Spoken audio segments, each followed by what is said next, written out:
Okay. Good afternoon. Afternoon, Good sir. afternoon, sir. Good afternoon, sir. உங்களுக்கு term Good test afternoon. maths முடிஞ்சா exam? Yes, sir. Yes, sir. No, sir. Wednesday. Wednesday-ஆ? Okay. Right. அப்ப இன்றைக்கு நாங்க last time செய்த கேள்வியெல்லாம் செய்வோம். அந்த homework நான் ஷேர் பண்ணியிருந்தேன். அந்த ஹோம்ஒர்க் கொஸ்டின்ஸை செய்வோம்.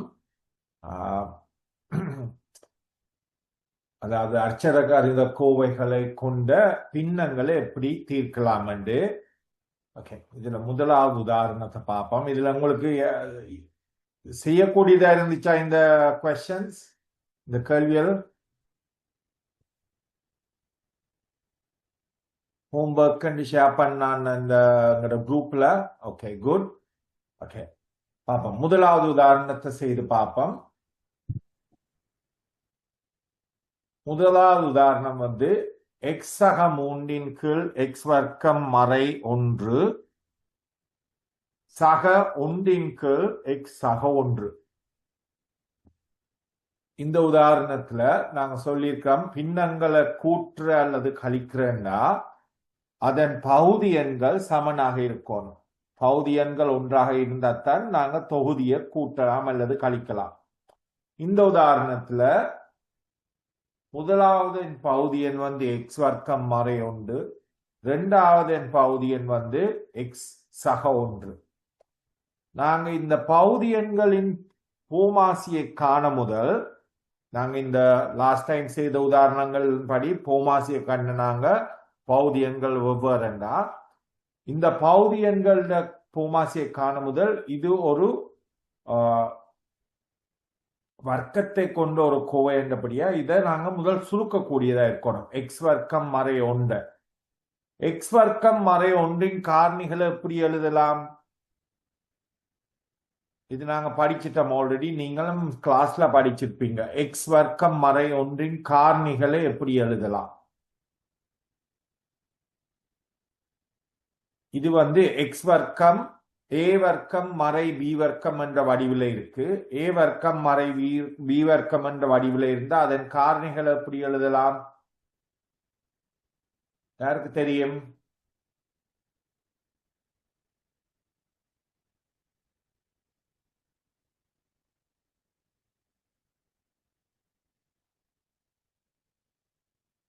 இதன் காரணிகளை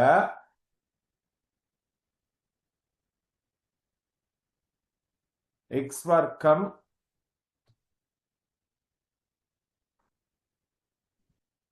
மறை 1 காரணிகளை நாங்க எக்ஸ், இது நாங்க படிச்சுட்டோம். இதுதான் உங்களுக்கு இது தெரிஞ்சிருக்கணும். எக்ஸ் மறை 1 எக்ஸ் நேர் 1 என எழுதலாம். சரியா? இதை நீங்க இப்ப சுருக்குனீங்கன்னா எக்ஸ் எக்ஸ் ஆக 1 மறை 1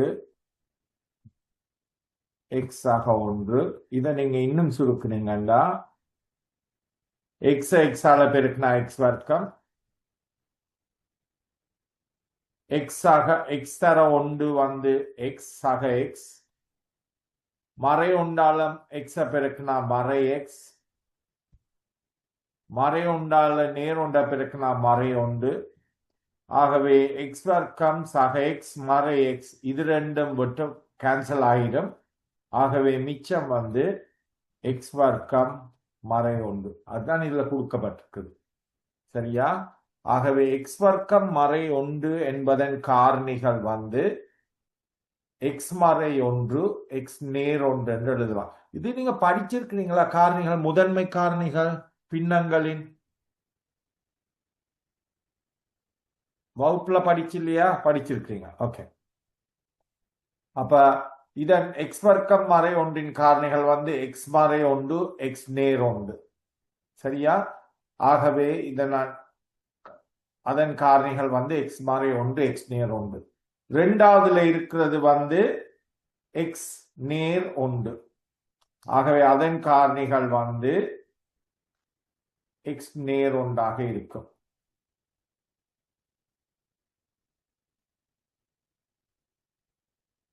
இதுல இருந்தங்கட போமாசை காணணும். இதுல எக்ஸ் நேர் ஒன்று எக்ஸ் நேர் ஒன்றுக்கு, ஆகவே போமாசி முதல் காரணி வந்து எக்ஸ் நேர் ஒன்று. இதுல எக்ஸ் மறை ஒன்றுக்கு கீழே ஒன்றும் இல்லை, ஆகவே அதுவும் ஒரு காரணி எக்ஸ் மறை ஒன்று. ஆகவே இந்த உதாரணத்துல இந்த பகுதி எண்களின் போமாசி வந்து எக்ஸ் நேர் ஒன்று எக்ஸ் மறை ஒன்றாக எழுதப்படும். ஆகவே இதை நாங்க இதுல போமாசி எக்ஸ் நேர் ஒன்று எக்ஸ் மறை ஒன்றாக எழுதினா எங்களுக்கு தெரியும் எக்ஸ் வர்க்கம் மறை ஒன்றிட காரணிகள் வந்து இது. ஆகவே இந்த தொகுதி எண்ணாகிய எக்ஸ் நேர் மூன்று ஏதாவது பெருக்கணுமா? இதுதான் போமாசி என்றா. போமாசி வந்து எக்ஸ் சக ஒன்று எக்ஸ் மறை ஒன்று, இதுதான் போமாசி. ஆகவே முதலாவதுக்கு நாங்க ஏதாவது பெருக்கணுமா தொகுதி என்ன?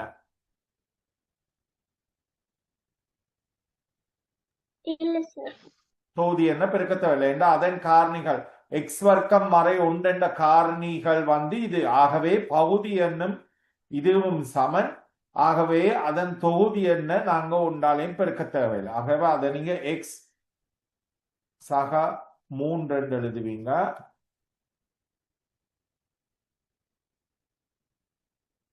இரண்டாவது நேர் அதன் பகுதி எண் எக்ஸ் சக ஒன்று, போமாசி வந்து எக்ஸ் சக ஒன்று எக்ஸ் மறை ஒன்று. ஆகவே இந்த தொகுதி எண்ணாகிய ஒன்றை நீங்க எண்ணத்தால பெருக்கணும்.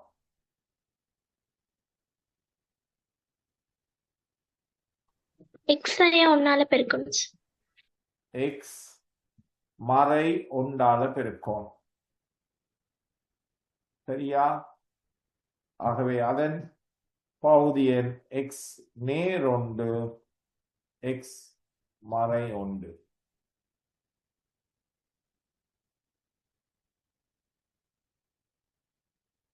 இப்போ பகுதி எண்கள் சமன். ஆகவே தொகுதி எண்களை கூட்டலாம். எக்ஸ் ஆக 3 எக்ஸ் மறை ஒன்று. ஆகவே எக்ஸும் இந்த எக்ஸையும் கூட்டினா இந்த எக்ஸையும் தொகுதியில் இருக்கிற இந்த எக்ஸையும் கூட்டினா 2x. இதுல எக்ஸ் ஆக 3 தொகுதி, இதுல மறை 1 தொகுதி. ஆகவே நேர் 3 மறை 1 வந்து நேர் 2.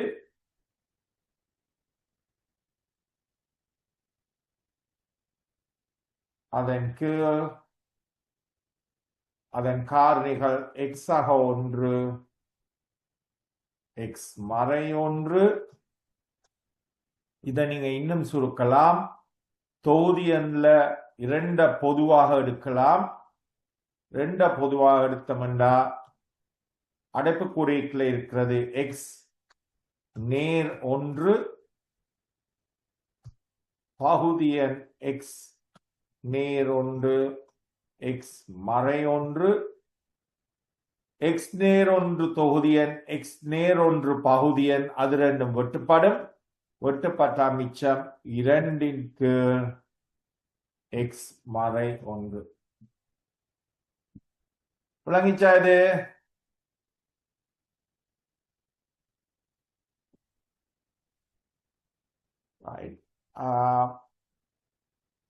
இதுதான் முதலாவது உதாரணம். இதே மாதிரி இப்ப நான் இது உங்களுக்கு விளங்கப்படுத்தினா இதே விளங்கப்படுத்தின மாதிரி நீங்க இந்த கேள்வியை செய்யுங்க. 2வது உதாரணத்தை செய்து காட்டுங்க எனக்கு. கிருஷாந்தன் நீங்க எனக்கு அனுப்பிட்டீங்க. தேங்க்யூ. ஒரு 2 மினிட்ஸ் கொடுப்போம் மெட்டலுக்கு செய்யறதுக்கு. எக்ஸ்கியூஸ் மீ சார், சொல்லுங்க. இன்னும் ஒரே ஒரு கணக்கு விளங்கப்படுத்துவீங்களா சார்? ஓகே, இன்னொரு விளங்கப்படுத்தா. அப்ப இந்த உதாரணத்திலே நாங்க விளங்கப்படுத்துறேன்னா மிச்சம் எல்லாரும் ட்ரை பண்ணிட்டீங்களா? ஓகே ஓ சார். ஓகே. இந்த உதாரணத்துல ரெண்டாவது உதாரணம், பகுதி எண்கள் வந்து டி நேர் ஒன்று, டி வர்க்கம் மறை ஒன்று. முதலாவதா செய்ய வேண்டியது பகுதி எண்கள் வெவ்வேறுண்டா தொகுதி எண்களை கூட்ட இயலாது. அப்ப தொகுதி எண்களை கூட்டுறதுக்கு நாங்க பகுதியை என்ன செய்யணும்? ஒன்றாக்க வேணும். ஒன்றாக்குறா அதன் காரணிகள் வெவ்வேறுண்டா அதன் போமாசியை காணணும். பொது மடங்குகளில் சிறியதை காணணும். பொது மடங்குகள் சிறியது காண்றதுக்கு நாங்க படிச்சிட்டோம். எப்படி ஒரு அட்சர கணித கோவையை ஒரு பின்னமாக கொண்டிருந்தால் அதன் போமாசியை காண்றது. அதன் போமாசியை காண்றதுக்கு அதன் முதன்மை காரணிகளை கண்டு அதுல ஒவ்வொரு பகுதியனுக்கும் இருக்கிற முதன்மை காரணிகளை கண்டு அதுல இருந்து நாங்க போமாசியை காணுவோம். அப்ப இந்த உதாரணத்துல முதலாவது பகுதியன் வந்து டி சக ஒன்று. ஆகவே அதன் முதன்மை காரணி வந்து டி சக ஒன்றாகத்தான் இருக்கும். டி சக ஒன்று. இரண்டாவது பகுதியன் வந்து டி வர்க்கம் மறை ஒன்று. ஆகவே இதன் காரணிகளை முதல் காணோம். முதன்மை காரணிகள் என்ன? டி வர்க்கம் மறை ஒன்று. இது நாங்க இந்த உதாரணத்துல படிச்சது போலதான். எக்ஸ் வர்க்கம் மறை ஒன்று. அதன் காரணிகள் நாங்கள் இப்ப சுருக்கி காட்டினோம். எக்ஸ் நேர் ஒன்று, எக்ஸ் மறை ஒன்று. ஏண்டா இது இருக்கிற வடிவம் வந்து ஏ வர்க்கம் மறை பி வர்க்கம் என்ற வடிவில் இருக்கிறபடியா அதன் காரணிகளை நாங்க ஏ மறை பி ஏ நேர் பி என்ன எழுதலாம் என்று நாங்க படிச்சுட்டோம். சரியா? ஆகவே டி வர்க்கம் மறை ஒன்று என்ற கோவையின் முதன்மை காரணிகளை நாங்கள் டி நேர் ஒன்று, டி மறை ஒன்று என எழுதலாம். சரியா? இது நீங்க ஸ்கூல்ல படிச்சிருப்பீங்க. எங்களோட கிளாஸ் ஃபாலோ பண்ணியிருந்தீங்கன்னா நீங்க இதுக்கு முதல் வகுப்புல படிச்சிருப்பீங்க. இந்த சாப்டர்ல இதுக்கு முதல் சாப்டர்ல நாங்க படிச்சனாங்க அட்சர கணித கோவைகளின் காரணிகளை எப்படி காண்றது. சரியா? ஆகவே டி வர்க்கம் மறை ஒன்று என்ற கோவையின் காரணிகளை டி நேர் ஒன்று, டி மறை ஒன்று என்று எழுதலாம். சரியா? ஆகவே முதலாவது பகுதி என்ற காரணி வந்து டி நேர் ஒன்று. இரண்டாவது பகுதி எண்ணாகிய டி வர்க்கம் மறை ஒன்றின் காரணிகள் வந்து டி நேர் ஒன்று, டி மறை ஒன்று. ஆகவே இதன் போமாசி வந்து முதலாவதுல இருக்குது டி சக ஒன்று, இரண்டாவதுலயும் இருக்கு டி சக ஒன்று. அதன் வர்க்கங்கள் வந்து ஒன்று. ஆகவே முதலாவது காரணி போமாசிக்கு தேவையான காரணி வந்து டி நேர் ஒன்று. இரண்டாவது டி நேர் ஒன்றுல இரண்டாவது காரணி இல்ல. டி வர்க்கம் மறை ஒன்றுல இரண்டாவது காரணி இருக்கு. அதன் காரணி வந்து டி மறை ஒன்று. ஆகவே போமாசி இந்த பகுதி எண்களின் போமாசியை டி நேர் ஒன்று, டி மறை ஒன்று என்று எழுதலாம். விளங்கிச்சா உங்களுக்கு அது? ஓகே. ஆகவே இதன் போமாசி டி நேர் ஒன்று, டி மறை ஒன்று. இந்த போமாசியை வச்சு முதலாவது பின்னத்தை பார்ப்போம். அதன் பகுதி எண் டி நேர் ஒன்று. ஆனா போமாசி வந்து டி நேர் ஒன்று, டி மறை ஒன்று. அதன் பகுதி எண் டி நேர் ஒன்று, டி மறை ஒன்றாக இருக்க வேண்டுமென்றா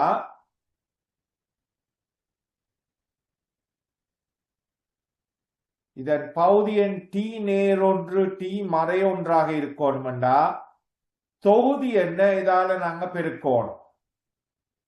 இந்த தொகுதி எண் ஆகிய டி மறையொன்று நாங்க இதால பெருக்கணும். பகுதி என்ன டி நேர் ஒன்று டி மறையொன்றாக மாத்தணும்டா. டி மறையொன்றால் டி மறையொன்றால பெருக்குனா இதன் பகுதி எண் டி நேரொன்று என்று ஆல்ரெடி இருக்கு. டி மறையொன்றால பெருக்குனா அதன் பகுதி எண் டி நேரொன்று டி மறையொன்றாக மாறும். சரியா? ஆகவே பகுதி எண்ணாகிய டி மறையொன்றை நாங்க இன்னொரு தடவை டி மறையொன்றால பெருக்கணும் என்றா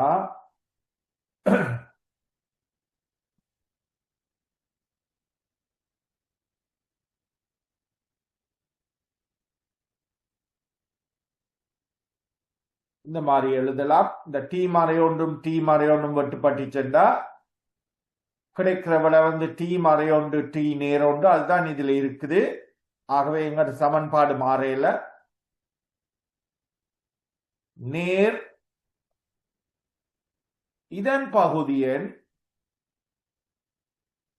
டி வர்க்கம் மறையொன்று டி வர்க்கம் மறையொன்று அதன் காரணிகளை நாங்கள் எழுதாம் டி மறையொன்று டி நேர் ஒன்று.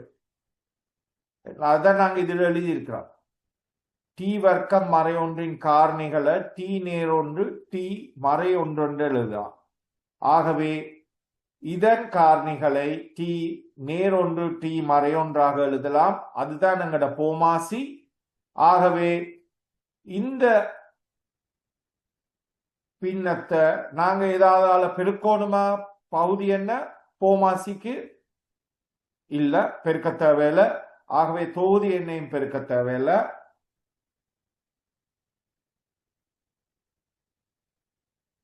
ஆகவே ஒன்றின் கீழ் டி வர்க்கம் மறையொன்று டி வர்க்கம் மறையொன்றை நாங்க டி நேர் ஒன்று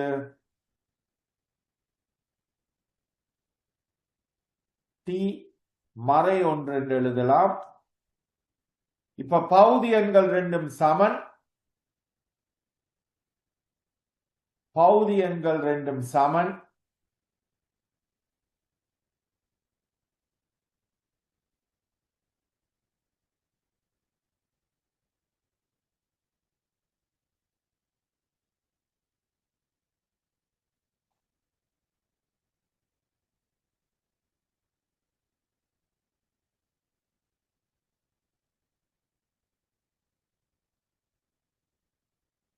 ஆகவே தொகுதி எண்களை கூட்டலாம்.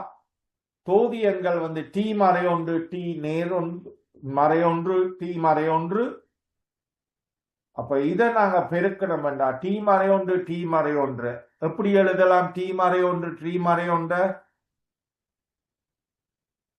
டி மறையொன்றின் வர்க்கம் என்று எழுதலாம் இல்லையா?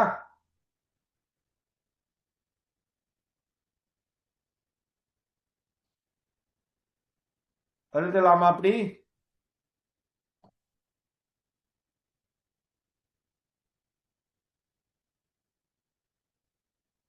இப்ப நீங்க இத சுருக்குனீங்கன்னா டி டி வர்க்கம் மறையொன்று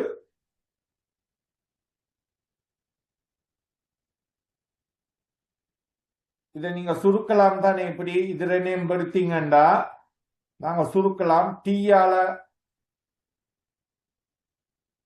டி மறையொன்ற பெருக்கி இந்த மறையொன்றால டி மறையொன்ற பெருக்கி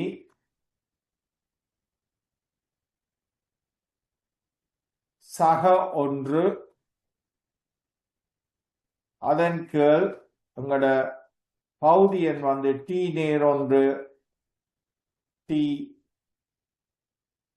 மறையொன்று. இந்த டீயால இத பெருக்கினா டி வர்க்கம்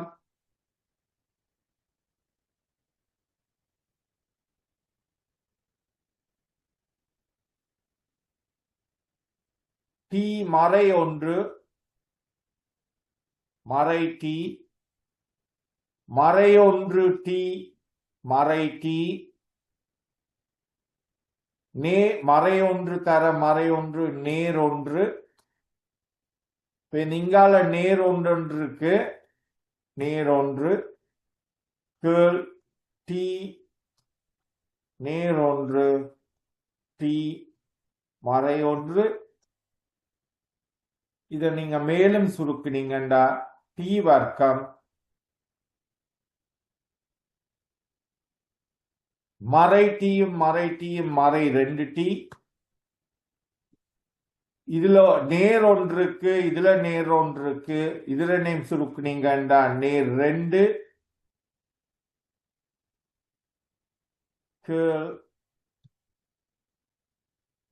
டி நேர் ஒன்று டி மறை ஒன்று. இது விளங்கிச்சா உங்களுக்கு?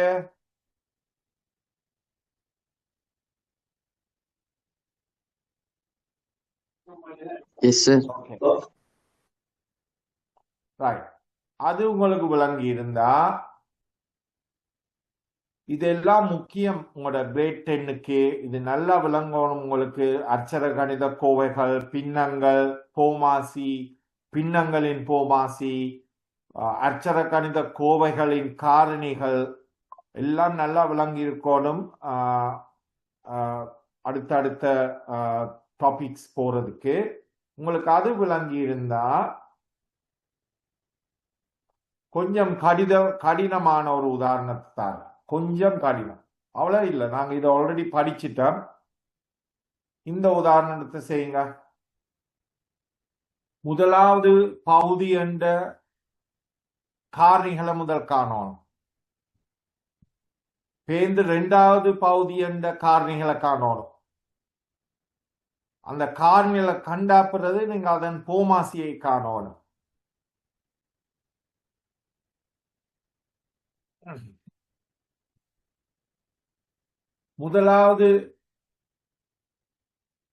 முதலாவதின் தொகுதி காரணிகளை பார்ப்போம். தனித்தனியா செய்யறேன் நான். அத எக்ஸ் வர்க்கம்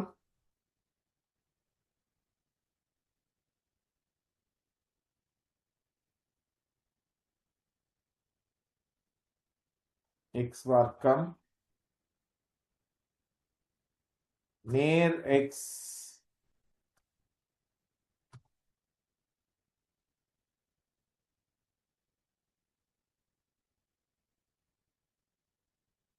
மறை 2.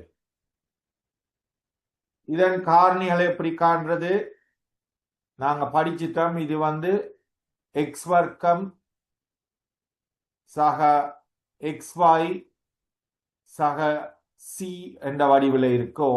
ஏ வர்க்கம் சக ஏபி சக சி என்ற வடிவில் இருக்கு.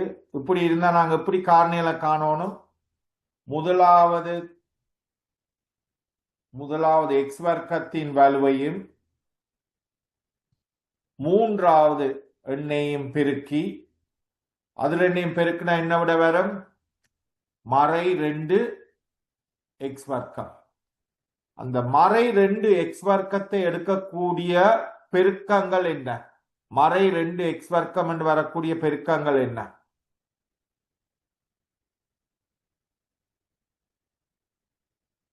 சொல்லுங்க. எப்படி மறை 2 எடுக்கலாம்? எந்த 2 எண்களை பெருக்குனா மறை 2 வரும்? 2 வரும்.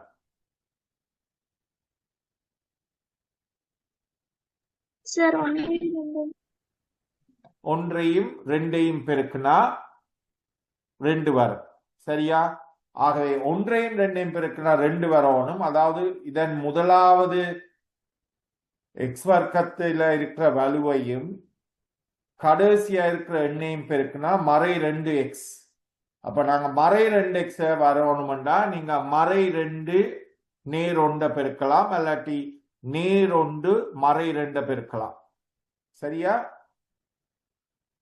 இப்படி ஒரு உதாரணம் நடுவுல இருக்கிறது அந்த 2 எண்களையும் கூட்டுனாலோ கழித்தாலோ கிடைக்கிறபடியா இருக்கணும். நடுவுல இருக்கிறது நேர் 1x. சரியா? அப்ப நீங்க எந்த 2 எண்களை பெருக்குனா முதலாவது கடைசியின் விடையும் அந்த பெருக்கிற ரெண்டு எண்களையும் கூட்டுனா இதுல நடுவுல இருக்கிற எக்ஸின் வர்க் எக்ஸ் வரணும். அது எந்த ரெண்டு எண்களை பெருக்கினா வரணும் உங்களுக்கு? நேர் 1 மறை 2. நேர் 1 மறை 2. அப்ப நேர் 1 மறை 2 பெருக்குனீங்கன்னா கிருஷாந்தன் சொல்லுங்க, நேர் 1 மறை 2 பெருக்குனீங்கன்னா இந்த விட கிடைக்கும். சரியா? அது சரி. ஆனா நீங்க இப்ப இந்த நேர் 1 மறை 2 கூட்டுனா உங்களுக்கு நேர் ஒரு எக்ஸ் வரணும். வருமா? வராது. அப்ப நேர் ஒரு எக்ஸ் நடுவுல விடையா வரணும்னா நீங்க எந்த ரெண்டு எண்களை பெருக்கணும்? நேர் 2 மறை 1. நேர் 2 மறை 1 பெருக்குனீங்கன்னா உங்களுக்கு முதலாவதையும் கடைசியும் பெருக்கிற விட வரும். அதே நேரம் அது ரெண்டையும் கூட்டினாலோ கழித்தாலோ உங்களுக்கு எக்ஸ் என்ற விட வரும். ஆகவே இதன் காரணிகளை நீங்க எக்ஸ் வர்க்கம் நேர் 2x மறை எக்ஸ் மறை 2 என்று எழுதலாம். இதை இன்னும் சுருக்குனீங்களா இதுல இருந்து எக்ஸ நீங்க வெளியில எடுத்தீங்கன்னா மிகுதி இந்த ரெண்டுல இருந்தும் நாங்க எக்ஸ் எடுத்தோம்டா மிகுதி எக்ஸ் சக 2. இந்த ரெண்டுல இருந்தும் மறை எக்ஸ வெளியில எடுத்தீங்கன்னா எக்ஸ வெளியில எடுத்தீங்கன்னா சார் மறை 1. சொல்லுங்க. சார் மறை 1. மறை 1 எடுத்தீங்கன்னா மறை எக்ஸ் மறை 2ல இருந்து மறை 1 நீங்க வெளியில எடுத்தீங்கன்னா மிகுதி மறை எக்ஸ்ல இருந்து மறை 1 எடுத்தீங்கன்னா நேர் எக்ஸ் மறை 2ல இருந்து மறை 1 நீங்க வெளியில எடுத்தீங்கன்னா என்ன விட வரும்?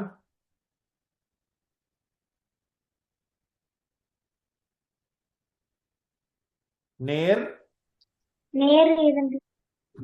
2. ஆகவே இதன் காரணிகளை நாங்க எக்ஸ் மறை 1 எக்ஸ் நேர் 2 என எழுதலாம். இப்பதான் நாங்க முதலாவது செய்திருக்கோம். முதலாவதின் காரணிகளை கண்டுபிடிச்சிட்டோம். எக்ஸ் நேர் 1 எக்ஸ் மறை எக்ஸ் நேர் 2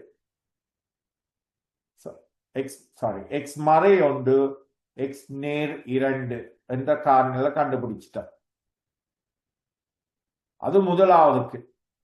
இப்ப ரெண்டாவதுக்கு போவோம். எக்ஸ் வர்க்கம் மறை எக்ஸ் மறை 6 அதன் காரணிகளை காணணும். எக்ஸ் வர்க்கம் மறை எக்ஸ் மறை 6 இது அதே வடிவத்தில் இருக்கு. எக்ஸ் ஏ வர்க்கம் சக ஏபி சக சி என்ற வடிவில் இருக்கிறபடியா நாங்க முதலாவதையும் கடைசியையும் பெருக்கி எக்ஸ் வர்க்கத்தையும் மறை 6ஐயும் பெருக்கினா மறை 6 எக்ஸ் வர்க்கம். அப்ப மறை 6 எக்ஸ் வர்க்கத்தை உருவாக்குறதுக்கு எந்த ரெண்டு எண்களை பெருக்கலாம்? 1ஐயும் 6ஐயும் பெருக்கலாம், 2ஐயும் 3ஐயும் பெருக்கலாம், 3ஐயும் 2ஐயும் பெருக்கலாம், 6ஐயும் 1ஐயும் பெருக்கலாம். இல்லையா? 6 என்ற விடையை உருவாக்குறதுக்கு அந்த 4 எண்களையும் பெருக்கலாம். ஆனா அந்த 4 எண்களை பெருக்கினாலும் நடுவுல எங்களுக்கு மறை எக்ஸ் என்ற வடிவம் வரணும். மறை எக்ஸ். அப்ப நீங்க எந்த ரெண்டு எண்களை பெருக்குனா மறை எக்ஸ் என்ற விட கிடைக்கும்? மறை 2 நேர். இப்ப நீங்க மறை 2 கிருஷான் திருப்பி யோசிச்சு சொல்லுங்க எனக்கு. சார் மறை 3x நேர் 2x. மறை 3x நேர் 2x இல்லையா? ஏண்டா மறை 3 நேர் 2 வந்து விட என்ன? மறை 3 நேர் 2 கடைசி விட என்ன? மறை 1 இல்லையா கிருஷாந்தன்? அப்ப நீங்க இந்த வடிவத்துல இருக்கிறதுக்கு எக்ஸ் வர்க்கம்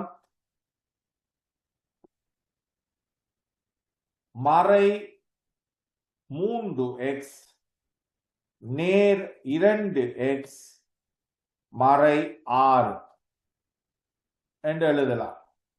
இதுல நேர் 2x மறை 3x கழிச்சிங்கன்னா மறை x, அதுதான் இதுல இருக்கிறது. சரியா? ஆகவே இதன் காரணிகளை காண்றதுக்கு இந்த முதலாவது 2 உறுப்புகள்ல இருந்து எக்ஸ வெளியில எடுத்தீங்கன்னா மிகுதி அடைப்பு குறிக்கல எக்ஸ் மறை 3, மூன்றாவது 4வதுல இருந்து 2 வெளியில எடுத்தீங்கன்னா நேர் 2ஐ மிகுதி வந்து எக்ஸ் மறை 3. ஆகவே இதன் காரணிகளை எக்ஸ் நேர் 2 எக்ஸ் மறை 3 என எழுதலாம். விளங்கிச்சா? அப்ப இப்ப நாங்க அதன் காரணிகள் கண்டுட்டோம். அடுத்தது நாங்க அறிய வேண்டியது அதன் போமாசி என்ன. அந்த போமாசி என்றா அதுல இருக்கக்கூடிய காரணிகள் என்னன்னு பார்த்து பொது மடங்குகளில் சிறியது. அதாவது முதலாவதுல எக்ஸ் மறை 1 எக்ஸ் நேர் 2 இருக்கு, ரெண்டாவதுல எக்ஸ் நேர் 2 எக்ஸ் மறை 3 இருக்கு. ஆகவே இதன் போமாசி வந்து எக்ஸ் மறை 1 எக்ஸ் நேர் 2 ரெண்டுலையும் இருக்கு. ஆகவே அது ஒரு தடவை எழுதுவீங்க எக்ஸ் நேர் 2. ரெண்டாவதுல இன்னொன்று இருக்கு எக்ஸ் மறை 3.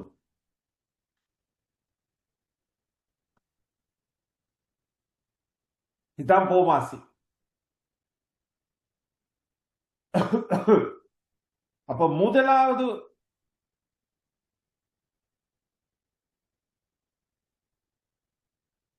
இந்த முதலாவதுல காரணிகள் வந்து எக்ஸ் மறை 1 எக்ஸ் நேர் 1. ஆனா போமாசி வந்து எக்ஸ் மறை 1 எக்ஸ் நேர் 2. அதை தவிர என்ன காரணி இருக்கு? அந்த 2ஐயும் தவிர என்ன காரணி இருக்கு? எக்ஸ் மறை 3. ஆகவே இதை நாங்க எதால பெருக்கணும்? பகுதி என்ன எதால பெருக்கணும்? இந்த போமாசிய அடைறதுக்கு எக்ஸ் மறை 3ஆல பெருக்கணும். பகுதியை எக்ஸ் மறை 3ஆல பெருக்குனா தொகுதியையும் எக்ஸ் மறை 3ஆல பெருக்கணும். ஆகவே நீங்க முதலாவதுக்கு எழுதுவீங்க 3 தர எக்ஸ் மறை 3 கீழ் எக்ஸ் மறை 1 எக்ஸ் நேர் 2 எக்ஸ் மறை 3. அது முதலாவது. இரண்டாவது எழுதுவீங்க மறை, அதாவது இரண்டாவது என்று நான் சொல்றது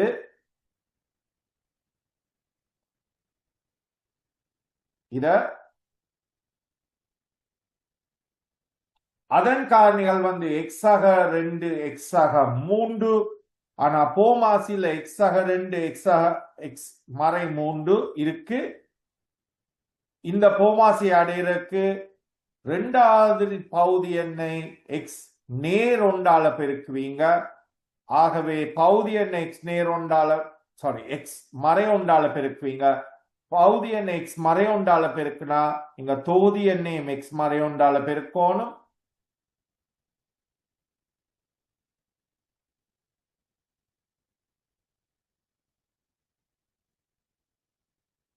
மறை 1 எக்ஸ் மறை 1 கீழ் எக்ஸ் மறை 1 எக்ஸ் நேர் 2 எக்ஸ் மறை 3. விளங்கிச்சா இது உங்களுக்கு எல்லாருக்கும்? ஓகே, பகுதி எண்கள் இப்ப சமன். ஆகவே இந்த தொகுதி எண்களை கூட்டலாம். தொகுதி எண்கள் 3 தர எக்ஸ் வந்து 3x, 3 தர மறை 3 வந்து மறை 9. பகுதி எண்கள் என்றபடியா இந்த தொகுதி எண்களை கூட்டலாம். மறை 1 தர எக்ஸ் வந்து மறை எக்ஸ், மறை 1 தர மறை 1 வந்து நேர் 1, கீழ் எக்ஸ் மறை 1 எக்ஸ் நேர் 2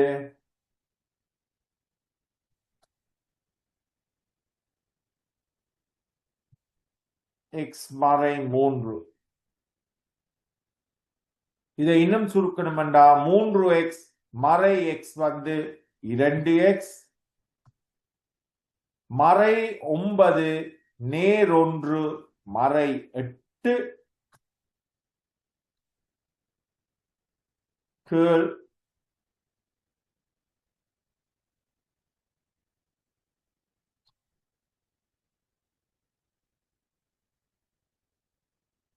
தொகுதியை இன்னும் சுருக்கலாம். நீங்க எக்ஸ வெளியில எடுத்தீங்கன்னா, சாரி 2 நீங்க வெளியில எடுத்தீங்கன்னா எக்ஸ் மறை 4 கீழ்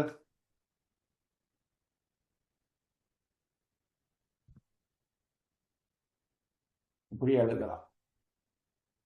விளங்கிச்சா? தில்ஷானி விளங்கிச்சா உங்களுக்கு? சார் இன்னொருத்தர் சொல்லிக்கலாம். எது உங்களுக்கு விளங்கல? எந்த ஸ்டெப்?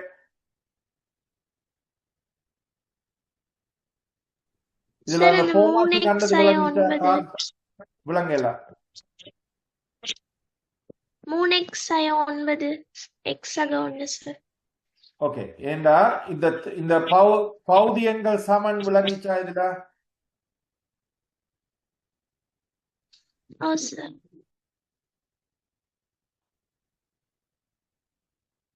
இதுல பகுதி எண்கள் சமன்.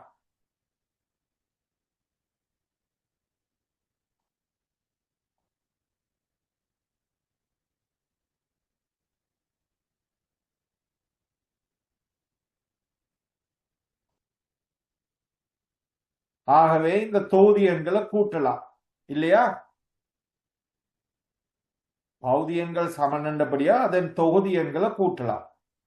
அப்ப தொகுதி எண்களை கூட்டுறதுக்கு இதை சுருக்கம். 3 தர எக்ஸ் எவ்வளவு? 3x. 3 தர மறை 3 எவ்வளவு?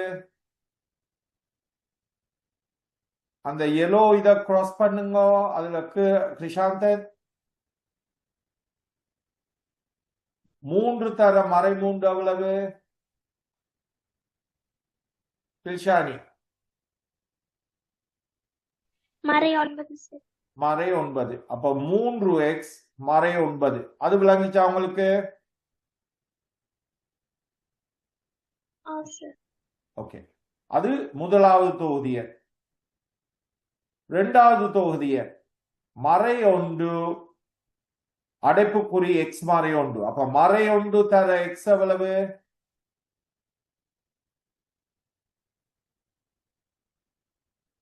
மறை x. மறை எக்ஸ். மறை 1 தர மறை 1 எவ்வளவு? நேர் 1 சார். நேர் 1. ஆகவே இப்ப இது உங்களுக்கு விளங்கிச்சா? இது எப்படி கண்டுபிடிச்ச மண்ட? ஆமா சார். வந்து பகுதி எண்கள் சமன் என்ன போமாசி. இதை நீங்க சுருக்குனீங்கன்னா 3x சக சாரி மறை எக்ஸ். 3x மறை எக்ஸ் வந்த எவ்வளவு? 3x மறை எக்ஸ் விட என்ன? 2x sir. 2x. அதை தவிர மறை 9 நேர் 1 எவ்வளவு? மறை 8. மறை 8. இப்ப அதுதான் இதுல எழுதியிருக்கிறோம். இதுல 2 பொதுவா எடுத்தோம்டா மிகுதி வந்து எக்ஸ் மறை 4. அது விளங்கிச்சா? சார். ஆகவே எக்ஸ் 2 அடைப்புக்குறி எக்ஸ் மறை 4 இந்த போமாசி அதுக்கு கீழே விளங்கிச்சா எல்லாருக்கும்? Okay right. அதோட இந்த கிளாஸை முடிப்போம். நாங்க அடுத்த கிளாஸ்ல ஒரு புது டாபிக் ஸ்டார்ட் பண்ணுவோம். சரியா? நீங்க நல்லா படிச்சு புதன்கிழமை மேத்ஸ் எக்ஸாம் நல்லா செய்யுங்க. சரியா? செய்துட்டு வாங்க. நாங்க அடுத்த வகுப்புல புது டாபிக் ஸ்டார்ட் பண்ணுவோம். மேத்ஸ் நான் மற்ற கிளாஸஸ்ல சொன்ன மாதிரி இதுக்கு முதல் மேத்ஸ் நீங்க பாடமாக்கி செய்ய இயலாது. உங்களுக்கு விளங்கணும். விளங்கி எவ்வளவுக்கு எவ்வளவு நீங்க பிராக்டிஸ் பண்றீங்களோ அவ்வளவுக்கு உங்களுக்கு மேத்ஸ் லேசாக அமையும். எல்லாம் பிராக்டிஸ்ல தான் இருக்கு. நீங்க எவ்வளவுக்கு நல்லா பிராக்டிஸ் பண்றீங்களோ அவ்வளவுக்கு நல்லா உங்களுக்கு மேத்ஸுக்கு ஸ்கோர் பண்ணக்கூடியதா இருக்கு. ஓகே, ஆல் தி பெஸ்ட் உங்களோட எக்ஸாமுக்கு. Okay, Thank you, sir. Thank you. Thank you, sir. Okay, bye. Thank you, sir. Thank you, sir.